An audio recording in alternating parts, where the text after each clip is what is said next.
The security guard's hand landed on my shoulder like a brick, and I felt my cheeks burn as every head in the marble lobby turned toward me. "Ma'am, I'm going to have to ask you to leave," he said, his voice echoing off the crystal chandeliers of the Grandview Resort.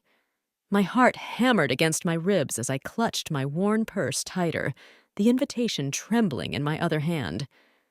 "There's been a mistake," I whispered, but my voice cracked. "I'm here for the birthday party. Cordelia Ashworth's party." The name felt strange on my tongue after 3 years of silence between us. 3 years since our parents' funeral, since she'd made it crystal clear that her new life had no room for someone like me. The guard's eyes swept over my department store dress, my scuffed shoes, my hair that I'd spent an hour trying to make look decent in my tiny apartment bathroom. "I don't think so, ma'am. This is a private event for very important guests." That's when I heard her laugh. That same tinkling sound that used to make me smile when we were kids, before money changed everything. Cordelia glided down the marble staircase in a dress that probably cost more than I made in 6 months, diamonds catching the light like stars. She looked like she belonged here, like she'd been born to walk through places like this. Our eyes met across the lobby, and for just a heartbeat, I saw something flicker in her face. Recognition, maybe even warmth. But then her expression shifted, hardening into something cold and sharp as winter ice. "Excuse me," she called out, her voice carrying that practiced authority she'd developed since marrying into wealth. "What is that person doing here?" The word person hit me like a slap. Not my sister, not even this woman. Just person, like I was some random stranger who'd wandered in from the street. My throat tightened, and I felt that familiar shame creeping up my neck, the same feeling I'd carried for years whenever Cordelia's world collided with mine. "Ma'am, we need you to leave immediately," the security guard said, his grip tightening on my arm. Around us, the party guests had started to notice the commotion. Women in designer gowns whispered behind jeweled hands, their eyes scanning me like I was some fascinating specimen they'd never seen before. "Remove that broke stranger before she ruins the evening," Cordelia announced loudly enough for half the lobby to hear. Her friends tittered with laughter, and I watched my sister, the same girl who used to share her Halloween candy with me, who cried when I had nightmares, look at me like I was garbage. My legs felt weak, but something deep inside me refused to crumble. Not this time. I'd spent too many nights working double shifts, too many years building something from nothing to let her humiliate me like this. "Cordelia," I said, my voice stronger now. "Look at me. Really look." But she'd already turned away, waving her manicured hand dismissively. "Security, please escort this individual out. She's clearly confused about where she belongs." That's when Marcus appeared beside me, his familiar presence like an anchor in the storm. My general manager's face was carefully neutral, but I caught the slight nod he gave me, the same signal we'd practiced for months when we knew this day might come. "Is there a problem here?" Marcus asked politely, his voice carrying the quiet authority of someone who actually ran this place. The security guard hesitated, suddenly uncertain. Cordelia turned back, irritation flashing across her perfectly made-up face. "Yes, there's a problem. This woman is clearly not supposed to be here, and your staff seems incapable of handling the situation." Marcus smiled, that professional smile I'd seen him use with difficult guests. "I see. And you are?" "I'm Cordelia Ashworth," she snapped. "This is my birthday party. I've rented out your entire resort for the weekend, which means I have every right to decide who stays and who goes." Marcus nodded slowly, like he was processing this information for the first time, though I knew he'd been managing Cordelia's event requests for weeks. "Ah, yes, the Ashworth celebration. Quite an elaborate affair." He glanced around at the ice sculptures, the imported orchids, the champagne fountain that probably cost more than most people's cars. Tell me, Mrs. Ashworth, are you familiar with resort policy regarding guest removal? Cordelia's perfectly sculpted eyebrows drew together. Policy? I don't need to know your policies. I'm paying you nearly $200,000 for this weekend. That buys me the right to control who's here. The number hung in the air like smoke. $200,000. I felt dizzy thinking about it. That was more than I used to make in 4 years at my old job, back when I was cleaning office buildings at night and serving coffee during the day. Back when Cordelia would cross the street to avoid being seen with me. Of course, Marcus said smoothly. However, there are certain legal considerations we must observe. Perhaps we should step into the office to review the contracts. He gestured toward the mahogany doors behind the reception desk, where I knew my name was engraved on every document. But Cordelia wasn't listening. Her attention had drifted to something behind Marcus, and I watched her face change. The color drained from her cheeks like someone had pulled a plug. Her mouth opened slightly, then closed again. She took a step backward, her designer heels clicking against the marble. "That's impossible," she whispered. I followed her gaze to the bronze plaque mounted on the wall behind the concierge desk, the owner's plaque that Marcus had insisted we install last year when the renovations were complete. It was elegant, understated, nothing flashy, just simple gold lettering against dark bronze. Grandview Resort, owned and operated by Magnolia Blackwood, founded 2022. My name, in gold. Exactly as the invitation had promised, though not in the way Cordelia had expected. The lobby fell silent except for the gentle splash of the fountain and the soft classical music playing overhead. Even the security guard had gone still, his hand finally dropping from my arm as understanding dawned on his face. "Maggie." Cordelia's voice was barely audible now, my childhood nickname falling from her lips like a prayer. "Maggie, how is this possible?" The silence stretched between us like a chasm. I could feel every pair of eyes in that marble lobby boring into me, waiting to see what would happen next. My heart was pounding so hard I was sure everyone could hear it echoing off those pristine walls. For 3 years, I'd imagined this moment, what I'd say, how I'd feel, whether I'd be strong enough to stand my ground. "Hello, Cordelia," I said quietly, and my voice didn't shake the way I'd feared it would. "Happy birthday." She stared at me like I was a ghost, her perfectly applied makeup starting to smudge around her eyes. "But you work at that diner. You live in that tiny apartment above the laundromat. You drive that horrible car that barely runs." Each word came out more desperate than the last, like she was trying to convince herself that her version of reality was still true. "I did work at the diner," I said, smoothing down my department store dress, "until I bought this place 2 years ago." A woman in a beaded gown gasped audibly behind us. The whispers started then, rippling through the crowd like water. "She owns this place? The sister owns the resort? Oh my God, did you hear what Cordelia just said to her?" Cordelia's face went from pale to flushed red.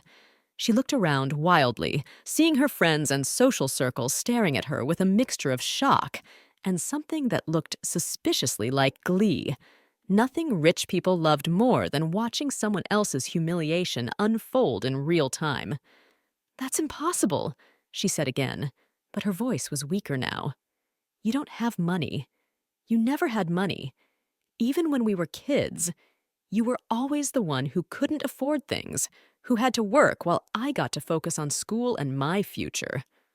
There it was. The truth she'd never wanted to say out loud.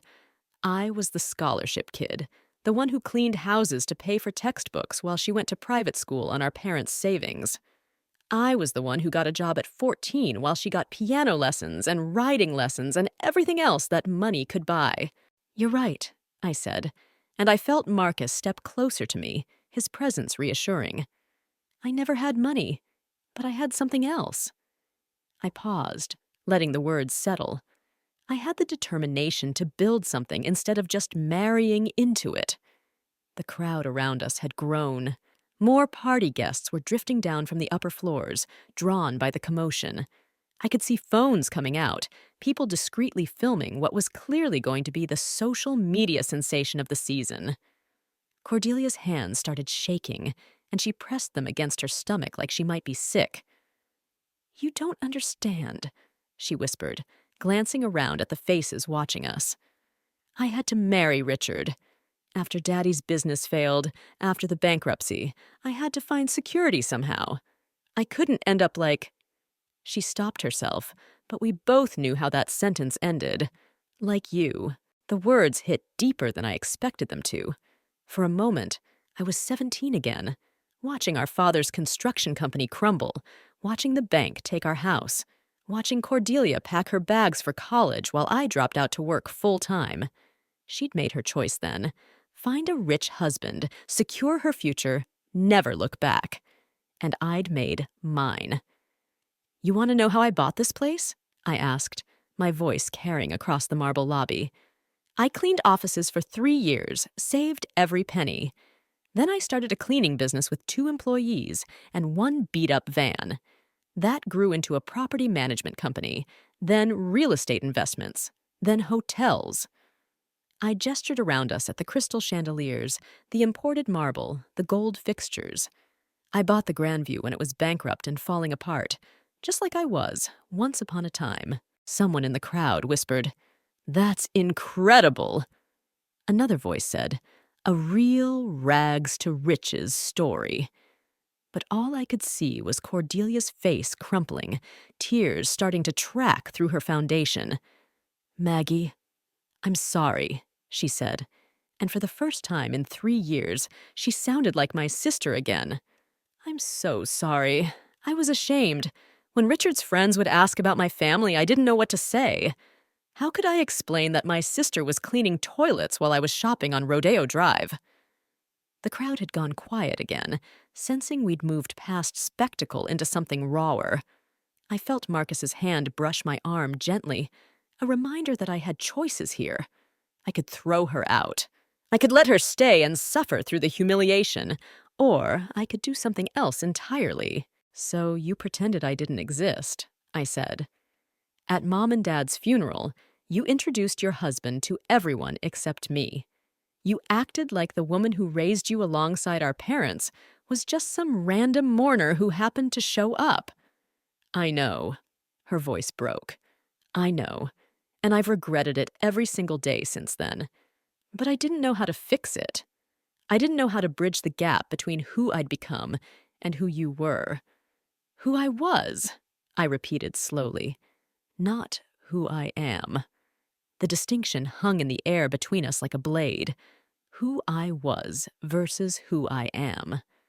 I could see Cordelia finally understanding the weight of those words, the years of assumptions she'd carried about me being frozen in time as the struggling girl she'd left behind. "Ladies and gentlemen," Marcus said smoothly, addressing the crowd that had gathered, "perhaps we should allow the family some privacy to—" "No," I said, cutting him off. My voice was steady now, stronger than it had been in years.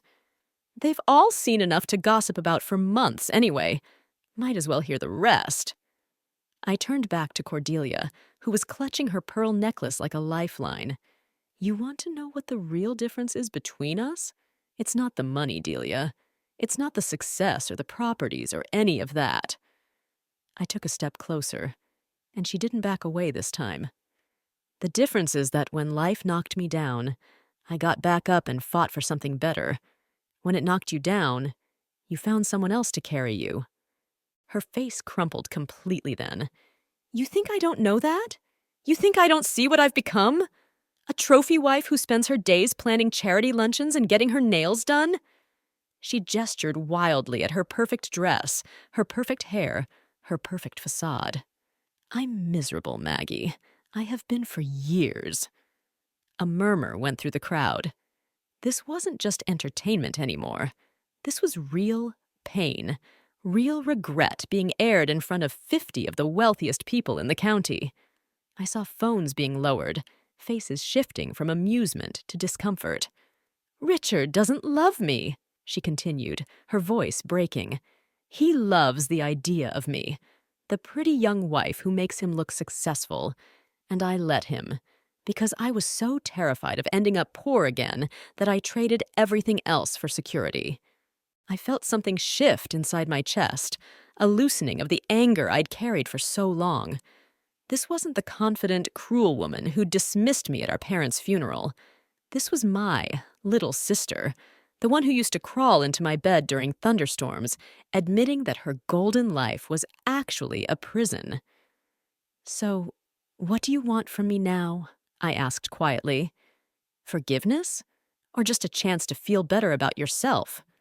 She looked at me with eyes that reminded me of when we were kids, when she'd broken Mom's favorite vase and came to me crying. "I want my sister back." The words, "I want my sister back," echoed through the marble lobby, and I felt my carefully constructed walls start to crack. For 3 years, I'd imagined this moment going differently. In my fantasies, I was cold, untouchable, powerful enough to dismiss her the way she'd dismissed me.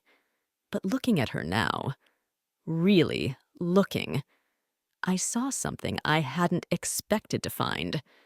I saw myself at 17, terrified and desperate after Dad's business collapsed.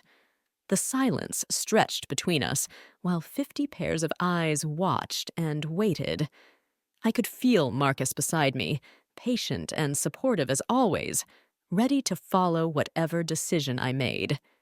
The security guard had long since stepped back, probably realizing he'd almost made the worst mistake of his career by trying to remove the woman who signed his paychecks.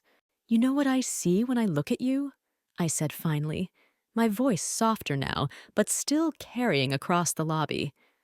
"I see someone who made different choices than I did. Not necessarily wrong choices, just different ones." Cordelia's breath hitched. "Maggie, but here's what I don't see," I continued, stepping closer until we were only arm's length apart.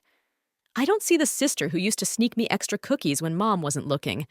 I don't see the girl who taught me how to braid my hair for school pictures. I don't see the person who promised we'd always take care of each other, no matter what." Her tears were flowing freely now, and she didn't seem to care that her makeup was running or that half the county's social elite was watching her fall apart. "I'm still that person," she whispered. "I just lost my way." The crowd had gone completely silent. Even the fountain seemed quieter, as if the whole resort was holding its breath. I could see some of the women dabbing at their eyes with cocktail napkins, and more than one man was studying his shoes uncomfortably. "Maybe you are," I said. "But trust isn't something you can just ask for and receive. It has to be earned back." "Then let me earn it." She reached out tentatively, her fingers barely brushing my arm. "Please, tell me how." I looked around at the opulent party she'd thrown, the ice sculptures melting slowly in their crystal displays, the champagne fountain still bubbling away, the imported flowers that cost more than most people's monthly rent. All of it paid for with money that wasn't even hers. "First," I said, making a decision that surprised even me, "you're going to finish your party. Your guests came here to celebrate with you, and despite everything, it is your birthday." Relief flooded Cordelia's face, but I held up my hand before she could thank me. "However," I continued, my voice carrying the authority I'd learned from years of running businesses, "there are going to be some changes to how this evening proceeds." The crowd leaned in, sensing this was far from over. Marcus stepped forward slightly, ready to implement whatever decision I made.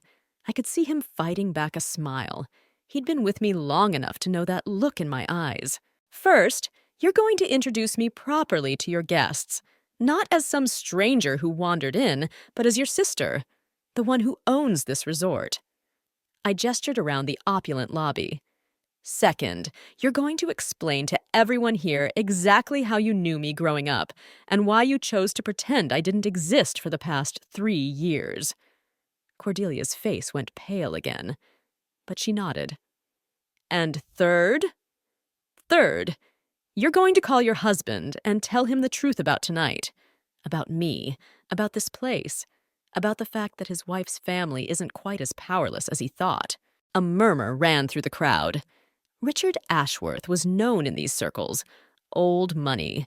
The kind of man who looked down on anyone whose wealth was less than 3 generations deep. The thought of him discovering his wife's sister was not only successful, but owned the very resort where he'd been playing Lord of the Manor for the weekend, was delicious. "He's going to be furious," Cordelia whispered. "Then maybe it's time you stopped worrying so much about Richard's feelings and started worrying about your own," I said. "You said you wanted to earn back my trust? This is where it starts, with honesty."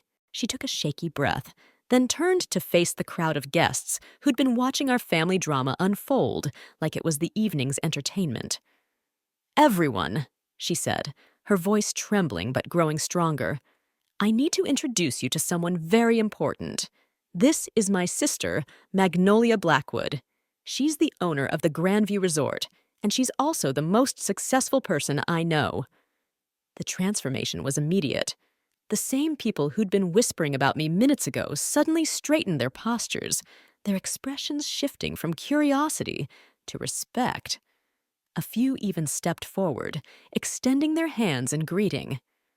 "Miss Blackwood," said a distinguished man in a perfectly tailored tuxedo, "I'm Senator Phillips. I had no idea Cordelia had such an accomplished sister. Your resort is absolutely magnificent." "Thank you," I said, accepting his handshake. "I'm proud of what we've built here."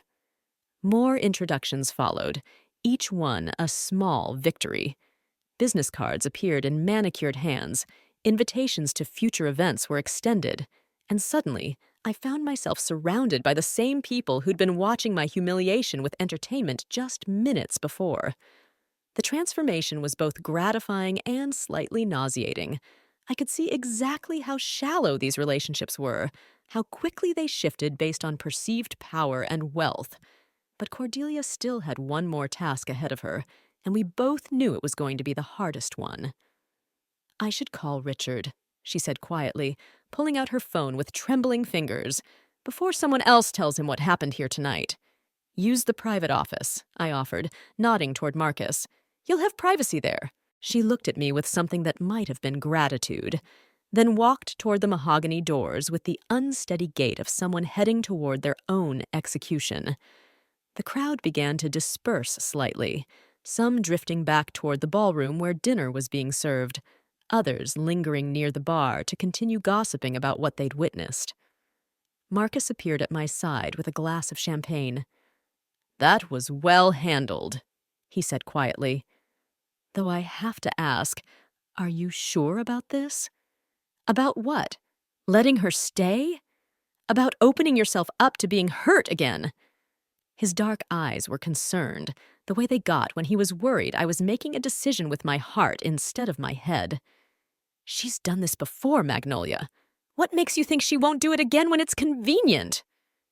Before I could answer, we heard raised voices coming from the office. Even through the thick mahogany doors, Richard's anger was unmistakable. The guests closest to the office tried to pretend they weren't listening, but their conversations had dropped to whispers. "Because this time, she has something to lose," I said, watching the office door. "Before, walking away from me cost her nothing. Now she knows that cutting me out means cutting herself off from something real. Not just money or success, but the chance to be the person she used to be." The office door opened and Cordelia emerged, her face streaked with tears, but her shoulders straighter than they'd been all evening. She walked directly to me, ignoring the curious stares of her guests. "He's driving up here," she said. "He'll be here in 2 hours, and he's not happy." She laughed, but it sounded more like a sob. "Actually, that's an understatement. He's furious that I never told him about you, about what you'd accomplished. Apparently, knowing you could have been useful to his business interests." I felt my jaw clench. Charming man. "He is what he is," she said, with a shrug that looked almost relieved. "But you know what, Maggie? For the first time in years, I don't care if he's angry with me. That simple statement, I don't care if he's angry with me, held more power than all the money I'd earned or all the properties I'd bought. I watched my sister stand there, makeup smeared, designer dress wrinkled, and for the first time in years, she looked genuinely free. Good, I said, and meant it. Because you shouldn't have to spend your life walking on eggshells around someone who only values you for what you can do for him. She nodded, wiping her eyes with the back of her hand like she used to do when we were kids. I know that now. It just took seeing you tonight, seeing what you'd built, how you carried yourself, to remember who I used to be before I became so afraid of everything. The party continued around us, but it felt different now. The guests who approached me weren't just being polite anymore. They were genuinely interested in my business, my story, my plans for expanding the resort chain. Several mentioned investment opportunities, partnerships, connections that could benefit us both. The respect was real now, built on substance rather than fear or curiosity. You know what the funny thing is? Cordelia said as we watched Senator Phillips enthusiastically describing my resort to a group of potential investors. All these years, I thought I was protecting myself by marrying Richard, by hiding who my family really was. But I was actually just limiting myself. If I'd been honest about you from the beginning, if I'd been proud of where we came from, you would have been connected to success instead of running from failure, I finished. But maybe you needed to take the long way around to figure that out. She smiled then, the first real smile I'd seen from her all evening. Maybe we both did. As the evening wound down and guests began to filter back to their rooms, Cordelia and I found ourselves alone in the lobby where this all began. The marble floors reflected the soft lighting, and everything felt quieter, more peaceful. Maggie, she said, I know I don't deserve it, but would you consider, could we maybe try to be sisters again? Real sisters, not just people who happen to share DNA. I looked at her, really looked, and saw both the girl she'd been and the woman she was becoming. It won't be easy, I said. There's a lot of hurt to work through, a lot of trust to rebuild. I know. And if Richard can't handle having a working-class sister-in-law who built her own empire, that's his problem to solve, not yours. I know that too. I held out my hand to her, and she took it without hesitation. Then let's start over, Delia. Hi, I'm Magnolia Blackwood. I own this resort, and I'm very proud of what I've accomplished. Hi, she said, tears streaming down her face again, but happy ones this time. I'm Cordelia, and I'm incredibly proud to be your sister.